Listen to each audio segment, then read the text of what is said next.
Hey everyone, we are doing a series of interviews with our candidates from our internet party list. And today I'm joined by Ben Cooney, who is number 2 on our list and therefore our deputy leader for the internet party. Ben, say hi. What's up, Suzie? Nice to be here again. I'd like to pass a huge solidarity and a huge what's up out to our members and everyone who's watching on the stream. Nice to have you here with us. Awesome. Ben, I know a lot of people in Auckland know who you are from the dance scene, from the activist scene, and from the media scene, but others throughout the country and the world probably don't. What can you tell me about your history and what has brought you to the internet party? Well, my history is a long and convoluted sort of story. Fundamentally, I've been very politically minded since I was very young. I've got family history in politics through various social democratic sort of movements in our country. But for me, I've always kind of had a bit of an itch that I needed to scratch. What that itch is that we need to change. We need to have open source government. We need to have a government that serves the people, not a government that controls the people. I've been involved in struggles about workers' rights, about environmentalism, about animal rights, about anti-racist stuff, about anti-capitalist stuff. The list goes on. You know, it's been something that has been a huge part of my life, and it's only a natural progression that I wind up here. In the last election, I was very, very, very, very in favour of internet mana. I was just another person on the ground. I was another person that was loving the comms, loving the policy, and loving the new sort of, it was a breath of fresh air. It was amazing for me to watch. And, since the last election, I've seen our country be driven into the ground by our current administration, by the status quo. So when I was given the opportunity of being a part of the executive committee of the Internet Party, I jumped at it. There, I was really fortunate to meet some amazing people, start seeing the wheels moving internally, and then I was nominated to be, a candidate. So I was like, yeah, of course I'll go for it. And I was actually shocked that I got number 2. It's quite remarkable. Little boy from Otahu. It's amazing, but it's what I need to do, and I'm ready for the challenge. That is so cool. I think because I'd known and worked with you for a number of years, I was really pleased to have you come on board with Internet Party, obviously. It's always good to know that there's solid people, unmovable people who understand what solidarity is and who are not daunted by the tasks that are ahead of us. I also was really shocked when you came in at number 2 because the membership put you in that position. And so I was very pleased, but also really surprised because this is not a party where the executive or where I personally make those types of decisions, but actually where the members vote and the members selected the party list rankings. So I'm interested to know, Ben, how you feel discovering that you are now working so closely with me. How do I feel discovering now working so closely with you? Well, honestly, I can't think of anyone better to be working with. We go way back. We have proven our relationship. We know each other's strengths and weaknesses inside and out. And I think you and I personally, we're a dynamic duo. And with our people, with our policy, with our momentum moving forward to update New Zealand, we will certainly do this. And I'm committed to the long term. So let's see where we go. Awesome. And we've certainly been down this road before where we start something from this little small seed and we grow it and we grow it. And over a number of years, I'm thinking here like TPPA, no way, it's our future New Zealand, movement against the asset sales, Aotearoa is not for sale, etc. The list goes on and on, GCSB. This, you said to me earlier today, actually, this is movement building. And it's exactly what it is. It is movement building. And we know how to start with nothing, from nothing, and how to create something really, really big that really snowballs and really blossoms. So it's very cool to be working with people who've been down that journey, been along on that journey with me in the past, because I can see how bright that future is that we can create, which is really cool. So what is it about Internet Party's policies that draws you to it? What I think the thing that draws me most towards our Internet Party policy is that it's from the ground up. Coming from my background, it's always been about that for me.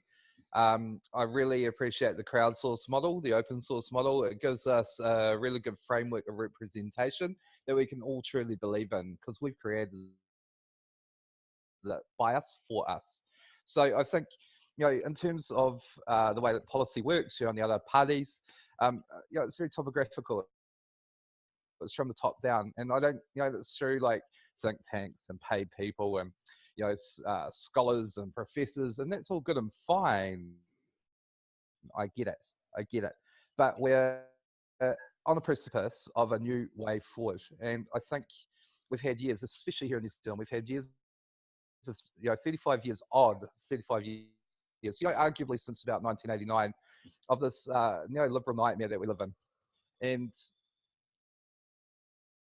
I would firmly say that our country has been destroyed from the top down. The trickle down does not exist. The trickle down does not represent our people, and the trickle down will never represent our people. So it's time that we, flip the script and we do it from the ground up. It's important. So, get involved, jump on Lumio, go on our website.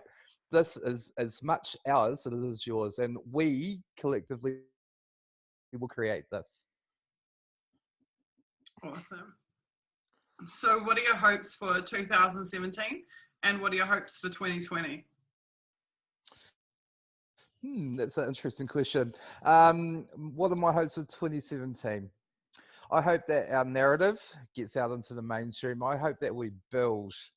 I hope that we strengthen our bonds. We create unity within our party. I hope that we kick the apple cart. We need to. It's time. I hope that we inspire the youth and our people to be the spanner in the works. It's important.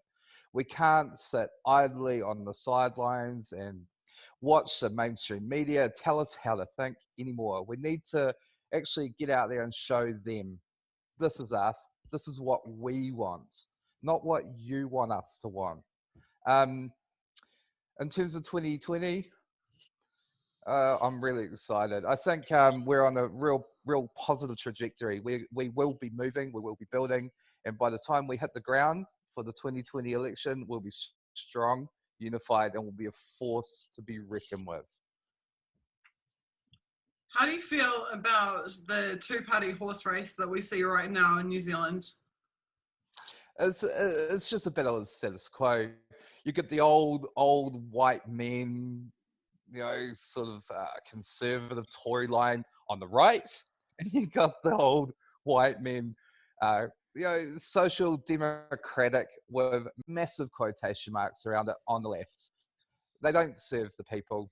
One might say that they do, and that's all good and fine, but really it's just the same ass cheek of, it's kissing this different ass cheek of the same asshole.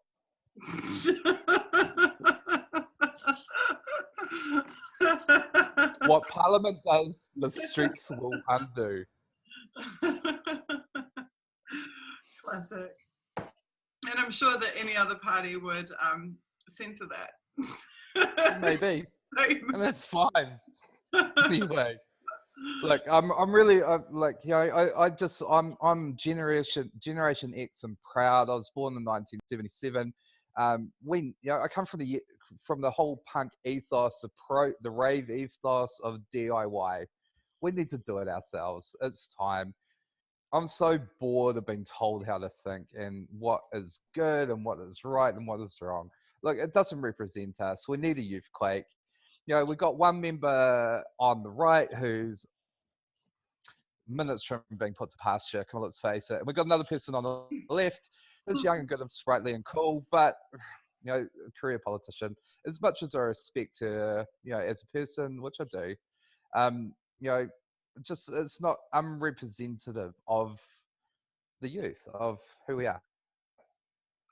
Yeah, it does seem very much like it is back to the whole, like I keep saying, this is my favorite term that I've come up with this year, the politics major to parliament pipeline.